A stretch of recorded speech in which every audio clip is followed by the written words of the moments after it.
Hello friends, வணக்கம். Welcome to Mrs சமையலறை. நாம் இன்னைக்கு பார்க்க போகிற ரெசிபி என்னன்னா, ரொம்பவே ஒரு டிஃப்ரெண்ட்டான, ரொம்ப டேஸ்டான ஒரு ஈவினிங் ஸ்நாக்ஸ் தாங்க பார்க்க போகிறோம்.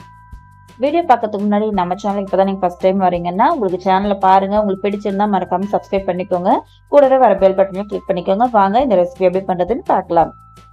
இந்த ஸ்நாக்ஸ் பண்ணுறதுக்கு ஃபஸ்ட்டு ஒரு மிக்சிங் பவுல் எடுத்துக்கலாம். அதில் 2 கப் மைதா மாவு எடுத்துக்கலாம். நீங்கள் மைதாக்கு பதிலாக கோதுமை மாவு கூட எடுத்துக்கோங்க.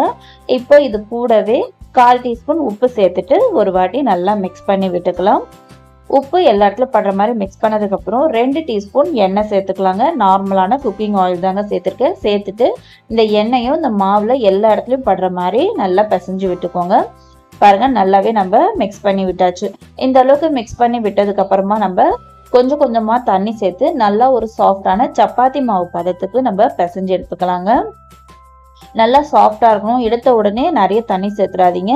கொஞ்சம் கொஞ்சமா தண்ணி சேர்த்து நல்லா சாஃப்டா பிசைஞ்சு எடுத்துக்கோங்க. நீங்க மைதாக்கு பதிலாக கோதுமை மாவு கூட சேர்த்துக்கலாங்க. ஆனால் கோதுமை மாவுல ரொம்ப சாஃப்டா இருக்க மாதிரி இருக்கும் இந்த ஸ்நாக்ஸ் பண்ணும்போது.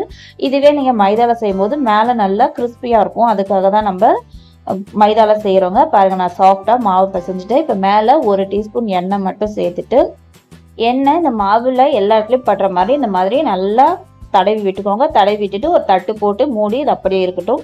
அடுத்ததான் உள்ள வைக்கிற ஸ்டஃபிங் ரெடி பண்ணிக்கலாம். அது வரைக்கும் ஒரு நாளே போதுங்க. ஸ்டவ்வில் ஒரு பேன் வச்சுட்டு அதில் 1 டீஸ்பூன் நெய் சேர்த்துக்கலாங்க. நெய் நல்லா சூடாகட்டும். சூடானதுக்கு அப்புறமா ஒரு முழு தேங்காவை உடைச்சி அதில் இருக்க அந்த ப்ரௌன் பகுதியெலாம் இருக்கும் இல்லையா, அதெல்லாம் நான் எடுத்துட்டு பொடியாக கட் பண்ணி மிக்சியில் நல்லா இந்த மாதிரி துருவன மாதிரி அரைச்சி எடுத்துருக்கேன். இப்போ இந்த தேங்காவை நம்ம இந்த பேனில் சேர்த்துக்கலாங்க. நான் பவுல் அளவில் 1.5 கப் அளவுக்கு தேங்காய் வந்திருக்கு.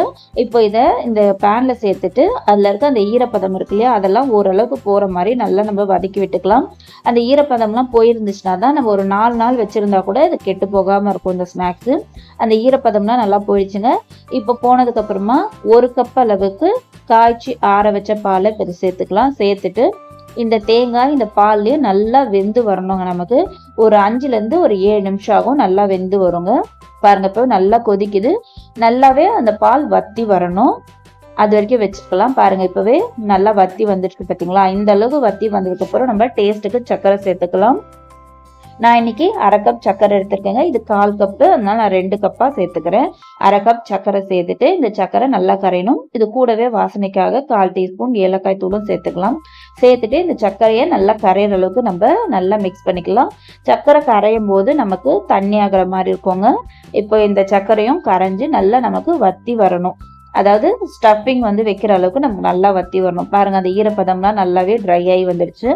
இந்த அளவுக்கு நமக்கு வந்ததுக்கப்புறம் நம்ம இது கூடவே 1/4 கப் பாதாம் இருக்கு இல்லையா, அதை பொடியாக கட் பண்ணி வச்சுருக்கேங்க. அதையும் இது கூட சேர்த்துக்கலாம். உங்களுக்கு தேவைன்னா இது கூட முந்திரி எல்லாம் கூட நீங்கள் சேர்த்துக்கலாம். அது ஏன்னா அங்கங்கே இந்த பாதாம் கடிப்படும் போது டேஸ்ட் நல்லா இருக்கும். இப்போ நமக்கு ரெடி ஆயிடுச்சுங்க. இப்போ ஸ்டவ் ஆஃப் பண்ணிட்டு இது நல்லா ஆறட்டும். அடுத்ததான் நம்ம மாவு ரெடி பண்ணோம் இல்லையா, அதை இப்போ நம்ம சமோசா ஷீட் மாதிரி நம்ம இப்போ ரெடி பண்ண போகிறோம். இந்த ரெசிபி செய்யறதுக்கு நமக்கு கொஞ்சம் டைம் எடுக்கிறதே இந்த ஒரு ப்ராசஸ்க்காக தாங்க நமக்கு டைம் எடுக்கும். இதுவே உங்கள்கிட்ட ரெடிமேடாக சமோசா ஷீட் இருந்துச்சுன்னா கூட நீங்கள் அதை எடுத்துக்கலாம். நல்லாவே இருக்கும். இப்போ மாவு நல்லாவே சாஃப்டாக இருக்குது. நான் இன்னும் ஒரு 2 நிமிஷம் நல்லா பிசைஞ்சு எடுத்துக்கிட்டேன். பிசைஞ்சதுக்கப்புறம் இந்த மாதிரி சின்ன சின்ன உருண்டைகளாக எடுத்துக்கலாம். இப்போ எடுத்துருக்க சின்ன உருண்டையை கொஞ்சமாக மாவு தூவிட்டு நம்ம நல்லா மெல்லிசான, இப்போ பூரிக்கெல்லாம் எந்த அளவுக்கு திரட்டுவோம் அந்த மாதிரி நம்ம திரட்டி எடுத்துக்கலாம்.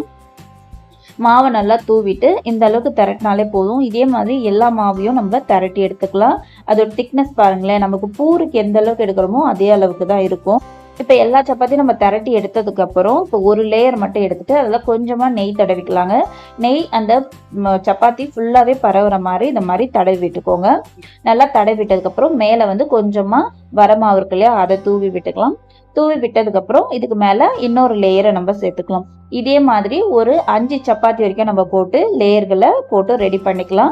5 சப்பாத்திக்கு மேலே போட வேணாங்க. கரெக்டாக 5 லேயர் போட்டாலே போதும். நான் இதே மாதிரி எல்லாத்தையும் பண்ணிட்டேங்க. 5 லேயர் போட்டிருக்கேன். இப்போ மேலே கொஞ்சமாக வரமாவு தூவிட்டு இப்போ இதை நம்ம திரட்டிக்க போகிறோம். அதாவது நமக்கு ஷீட் மெலிசா வேணும் இல்லையா, அதனால நல்லாவே திரட்டி எடுத்துக்கலாம். உங்களால் எந்த அளவுக்கு திரட்ட முடியுமோ அந்த அளவுக்கு திரட்டிக்கோங்க. பாருங்கள், நான் எல்லாமே திரட்டிட்டேன். இப்போ நமக்கு கரெக்டாகவே இருக்குது. இதோட திக்னஸ்ன்னு பார்த்தீங்கன்னா நம்ம 5 லேயர் சேர்த்துக்கிறதுனால கொஞ்சம் திக்காக தாங்க இருக்கும். அடுத்ததாக இப்போ இதை நம்ம ரெடி பண்ணுறதுக்கு ஸ்டவ்வில் ஒரு தோசை கல் வச்சுருக்கேன். அதில் நம்ம திரட்டின இந்த பெரிய சப்பாத்தி எடுத்து போட்டுக்கலாம். எண்ணெய்லாம் எதுவும் சேர்க்கக்கூடாதுங்க. இந்த மாதிரி கையை வச்சே லைட்டாக திருப்பி விட்டுக்கோங்க. உங்களுக்கு கை வச்சு திருப்ப வாட்ட வரலன்னா கரண்டி வச்சு கூட திருப்பிக்கோங்க. இது மாதிரி எடுத்து எடுத்து விடணும். ரொம்ப நமக்கு சப்பாத்தி மாதிரி ப்ரௌன் கலர்லாம் வந்துடக்கூடாது. லைட்டாக அந்த ஒயிட் கலரே இருக்கணும். அந்த மேலே இருக்க லேயர் வந்து லைட்டாக பிரிய ஆரம்பிக்கும். அது வரைக்கும் நம்ம இதை சுட்டு எடுத்தாலே போதும். இப்போ எனக்கு லைட்டாக பிரியுதுங்க. இப்போ ஸ்டவ்வை ஃபுல் சிம்மில் வச்சுட்டு இந்த மாதிரி மேலே இருக்க ஒரு லேயர் மட்டும் நம்ம எடுக்கணும். உங்களுக்கு கையை சுடுற மாதிரி இருந்துச்சுன்னா ரொம்ப பார்த்து செய்யுங்க. கரண்டி வச்சு கூட எடுத்துக்கலாம். ஆனால் அந்த ஷீட் வந்து நமக்கு கிழியாமல் வரணும். பாருங்கள் எந்த அளவுக்கு நல்லா நம்ம கையை எந்த அளவுக்கு தெரிகிற அளவுக்கு டிரான்ஸ்பரண்ட்டாக இருக்குது பாருங்கள். இதே மாதிரி சப்பாத்தியை நம்ம திருப்பி திருப்பி தோசைக்கல்ல திருப்பி திருப்பி விட்டு இந்த மாதிரி ஒவ்வொரு லேயராக நம்ம எடுத்துக்கலாம். இதே மாதிரி நான் எல்லா லேயரும் எடுக்க போகிறேன். மறுபடியும் சொல்கிறேங்க, கை ரொம்ப சுடும். அதனால பார்த்து பொறுமையாக நீங்கள் ஒன்று ஒன்றா எடுத்துக்கோங்க. ஓரளவுக்கு உங்களுக்கு வெந்திருக்குன்னு தெரிஞ்சிச்சுன்னா நீங்கள் பேன்லேருந்து ஒரு தட்டுக்கு மாற்றிட்டு கூட நீங்கள் எடுக்கலாம். அப்போவும் நமக்கு ஈஸியாகவே வரும். நான் எல்லாத்தையும் எடுத்துட்டேன். இதே மாதிரி மீதி இருக்க மாவுலையும் நான் எல்லாத்தையும் செஞ்சு எடுத்துக்க போகிறேன். இப்போது இது எல்லாத்தையும் ஒரு 5 சப்பாத்தி நான் லைனாக அடுக்கி வச்சுட்டு அந்த ஓரங்கள் நமக்கு வந்து ஒரு ஸ்கொயர் ஷேப்புக்கு வேணும். அதனால அந்த ஓரங்கள் 4 பகுதியும் நம்ம கட் பண்ணி எடுத்துக்கலாம். ஒரு ஷார்ப்பான கத்தியை வச்சு இந்த மாதிரி திருப்பி 4 பகுதி நம்ம கட் பண்ணிக்கலாம். இப்போ நம்ம இந்த ஓரங்கள் கட் பண்ணுறோம் இல்லையா, இவ்வளோ மாவு வேஸ்ட் ஆகிடும் அப்படின்னு நினைக்காதீங்க. இது என்ன பண்ணலான்னு நான் வீடியோ எண்டில் வந்து நான் ஷேர் பண்ணியிருக்கேன். பாருங்கள், நான் 4 சைடும் கட் பண்ணிவிட்டேன். நமக்கு இப்போது சமோசா ஷீட்டு வந்து நமக்கு ரெடி ஆகிடுச்சு. இது அப்படியே ஒரு ஏர்டைட் கண்டெய்னரில் போட்டு நீங்கள் ஃப்ரீசரில் ஸ்டோர் பண்ணிக்கலாம். சமோசா பண்ணும்போது இது யூஸ் ஆகுங்க. இப்போ இதிலேருந்து ஒரு லேயர் மட்டும் எடுத்துகிட்டு நம்ம ரெடி பண்ண ஸ்டஃபிங் இருக்கு இல்லையா, அது உங்களுக்கு எந்த அளவுக்கு தேவையோ அந்த அளவுக்கு வச்சுக்கோங்க. நான் 2 ஸ்பூன் வச்சுருக்கேன்.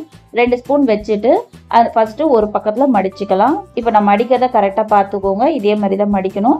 இதை வந்து நம்ம ஒட்டுறதுக்காக கொஞ்சமாக மைதா மாவில் தண்ணி சேர்த்து நான் கரைச்சி வச்சுருக்கேன்.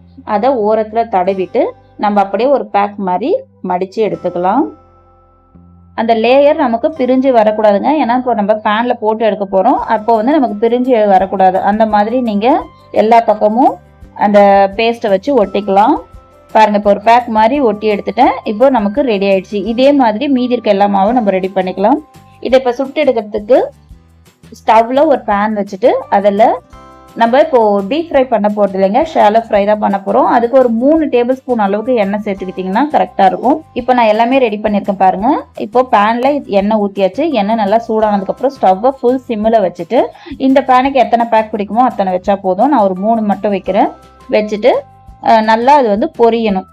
ஒரு நிமிஷத்துக்கு மட்டும் இருக்கட்டும். ஸ்டவ்வை சிம்மில் வச்சுக்கோங்க. 1 நிமிஷம் கழித்து திருப்பி விட்டுக்கலாம். ஆல்ரெடி உள்ளே இருக்க மாவு வந்து நமக்கு, அதாவது அந்த ஸ்டஃபிங் வந்து நல்லா வெந்திருக்கு. மேலே இருக்க அந்த லேயரும் நமக்கு நல்லா வெந்திருக்கு. இப்போ இது நல்லா ஒரு கோல்டன் ப்ரௌன் கலர் வரணும். அது வரைக்கும் நம்ம பொரிச்சு எடுத்தாலே போதும். இந்த மாதிரி திருப்பி திருப்பி விட்டு நல்ல ஒரு கோல்டன் ப்ரௌன் கலர் வரட்டும். வர அளவுக்கு இருந்தாலே போதுங்க. பாருங்க, பார்க்கும்போதே உங்களுக்கு தெரியும்னு நினைக்கிறேன். நல்ல ஒரு கலர் வந்துடுச்சு. இன்னும் கொஞ்சம் நேரம் கூட நம்ம வச்சு எடுத்துக்கலாம். நமக்கு இப்போ இந்த பேக் வந்து சூப்பராக ரெடி ஆயிடுச்சு. பாருங்க, பார்க்கும்போதே நல்ல ஒரு கலர்ஃபுல்லாக இருக்கும். இப்போ இதை நம்ம எடுத்துட்டு இதே மாதிரி மீதி இருக்க எல்லாத்தையும் நம்ம பொரிச்சு எடுத்துக்கலாம். அவ்வளோதாங்க, சூப்பரான ஒரு ஈவினிங் ஸ்நாக்ஸ் வந்து நமக்கு சூப்பராகவே ரெடி ஆயிடுச்சு. இதை செய்யறதுக்கு நமக்கு கொஞ்சம் டைம் எடுக்குங்க. ஆனால் செஞ்சு வச்சுட்டா 4 நாள் வரைக்குமே கெட்டு போகாமல் இருக்கும். தேங்காய் வச்சு அதனால கெட்டு போயிடுமான்னு நினச்சின்னா கண்டிப்பாக கெட்டு போகாது. ஏன்னா நம்ம பாலில் நல்லா வேக வச்சு எடுத்துருக்கோம். அதனால கெட்டே போகாது. ரொம்பவே சூப்பராக இருக்கும். அதே மாதிரி நம்ம அந்த ஓரங்கள்லாம் கட் பண்ணோம் பார்த்தீங்களா, அதையும் வந்து நான் தனியாக வந்து பொரிச்சு வச்சிருக்கேன். அதை சின்ன சின்ன பீஸாக கட் பண்ணிட்டு எண்ணெயில் போட்டு நல்லா பொரிச்சு எடுத்திருக்கேன். பாருங்க, பார்க்கவே நல்லா கிறிஸ்பியா இருக்கு பார்த்தீங்களா. இதுல கொஞ்சமா உப்பு மிளகாத்தூள் போட்டு கூட நம்ம ஸ்டோர் பண்ணலாம். ரொம்பவே சூப்பரா இருக்கும். இந்த வீடியோ பிடிச்சா மறக்காம சப்ஸ்கிரைப் பண்ணிக்கோங்க. தேங்க்ஸ் ஃபார் வாட்சிங்.